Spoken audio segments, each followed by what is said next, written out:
ఆపాలి అక్రమ భూ వ్యాపారాలను విచారణ జరిపించాలి బాలాజీ ఎడ్యుకేషన్ సొసైటీ భూముల వ్యవహారం పైన విచారణ జరిపించాలి బాలాజీ ఎడ్యుకేషన్ సొసైటీ భూముల పైన ఆపాలి భూ అక్రమ వ్యాపారాలను ఆపాలి భూ అక్రమ వ్యాపారాలను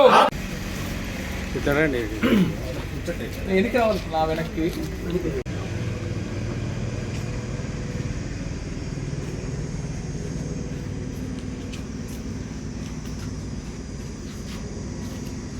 విచారణ బాలాజీ విద్యా సంస్థల సొసైటీ భూ అక్రమాలపై విచారణ అరికట్టాలి భూ అక్రమ వ్యాపారాలను అరికట్టాలి భూ అక్రమ వ్యాపారాలను అరికట్టాలి భూ అక్రమ వ్యాపారాలను విచారణ చేపట్టాలి బాలాజీ ఎడ్యుకేషన్ సొసైటీ భూ అక్రమ వ్యాపారాలపైన అరికట్టాలి అక్రమ భూ వ్యాపారాలను అరికట్టాలి అక్రమ భూ వ్యాపారాలను విచారణ జరిపించాలి బాలాజీ ఎడ్యుకేషన్ సొసైటీ భూములపైన విచారణ జరిపించాలి బాలాజీ ఎడ్యుకేషన్ సొసైటీ భూములపైన అరికట్టాలి అక్రమ భూ వ్యాపారాలను అరికట్టాలి అక్రమ భూ వ్యాపారాలను అరికట్టాలి అక్రమ భూ వ్యాపారాలను బాలాజీ ఎడ్యుకేషనల్ సొసైటీ పేరుతో కదిరి ప్రాంతంలో సొసైటీని స్థాపించి ఆ పేరుతో కదిరి టౌన్లోనే సైదాపురం సంబంధించినటువంటి గ్రామ పొలంలో 1 ఎకరా 66 సెంట్ల భూమిని ఆ రోజు కొనుగోలు చేశారు.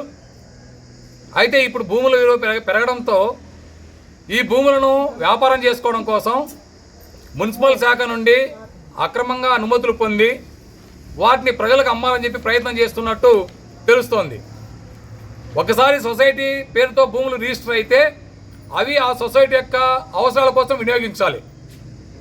అట్లా కాకుండా భూముల రేట్లు పెరిగినాయి కదా అని చెప్పి సొసైటీ పేరుతో ఎప్పుడో 20-30 సంవత్సరాల క్రితం కొన్న భూములని ఈ సొసైటీ వ్యవస్థాపకుడైనటువంటి వ్యక్తి ఆయన ప్రముఖ రాజకీయ నేత కావడంతో పైగా వారి పార్టీ అధికారంలో ఉండడంతో తన అధికారాన్ని రాజకీయ పలుకుబడిని ఉపయోగించుకొని రాష్ట్ర స్థాయిలో మున్సిపల్ విభాగానికి చెందినటువంటి అధికారుల్ని ఆ మంత్రుల్ని మేనేజ్ చేసి ఈ కదిరి మున్సిపల్ నుండి అప్రూవల్ పొంది వాటిని ఈరోజు లక్షల కోట్ల రూపాయలకు అమ్ముకోవాలని చెప్పేసి ప్రయత్నం చేస్తున్నట్టు తెలుస్తోంది.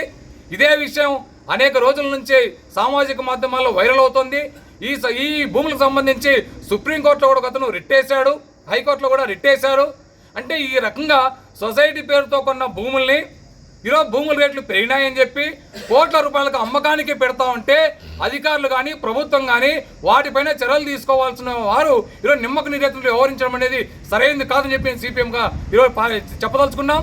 ఈరోజు తనకు అధికారం ఉంది కదా అని చెప్పేసి పై స్థాయిలో అధికారుల్ని అలాగే మంత్రుల్ని మేనేజ్ చేసి ఈరోజు ఆ భూముల పేరుతో ఇంకో చోట భూములు కొని వాటిని మేము ఈరోజు అమ్ముకోవచ్చు, సొసైటీ రిజిస్టర్ అయినప్పుడే మాకు అధికారం ఉందని చెప్పేసి ఈరోజు ప్రచారానికి ఈరోజు ఆ సొసైటీ యాజమాన్యం పూనుకుంది. అందుకనే మేము కలెక్టర్ గారిని అలాగే ప్రభుత్వాన్ని ఈరోజు ఎట్లా లోకేష్ గారు అలాగే ముఖ్యమంత్రి గారు ఈ జిల్లాకు వస్తున్నారు కాబట్టి మేము డిమాండ్ చేస్తూ ఉన్నాం. ఇట్లాంటి భూ అక్రమాలపై మీ ప్రభుత్వం వైఖరి తెలియజేయాలి. ఎవరైనా సరే రాజకీయ పలుకుబడి ఉంది కదని చెప్పేసి అక్రమంగా భూ వ్యాపారం చేస్తూ ఉంటే ఎందుకని ప్రభుత్వం వెనకేసుకు వస్తుందో సమాధానం చెప్పాలి. అందుకనే ఈ ప్రభుత్వానికి కానీ కలెక్టర్ గారు కానీ చిత్తశుద్ధి ఉంటే ఈ వ్యవహారం పైన వెంటనే విచారణ జరిపించాలి. విచారణ జరిపించి ఆ వాస్తవాలా కాదా తెలియజెప్పాలి. ఎందుకనంటే ఈరోజు పేదవారు కానీ మధ్యతరగతి కుటుంబీకులు కానీ ఇల్లు స్థలం కొనాలని చెప్పి ఆశ ఉంటుంది. ఈరోజు ఆ భూములు కొని రేపు రిజిస్ట్రేషన్లు అయిపోయిన తర్వాత వాళ్ళు మోసపోయి రేపు ఏదైనా అవసరం కావాలంటే ఆ అవసరాల కోసం మౌలిక సదుపాయాల కోసమో లేదా బ్యాంకు లోన్ కోసమో బ్యాంకు అధికారుల దగ్గర పోతే ఆ రోజు ఈ సొసైటీ భూములని చెప్తే వారు గోరు చెప్పుకోవాలి.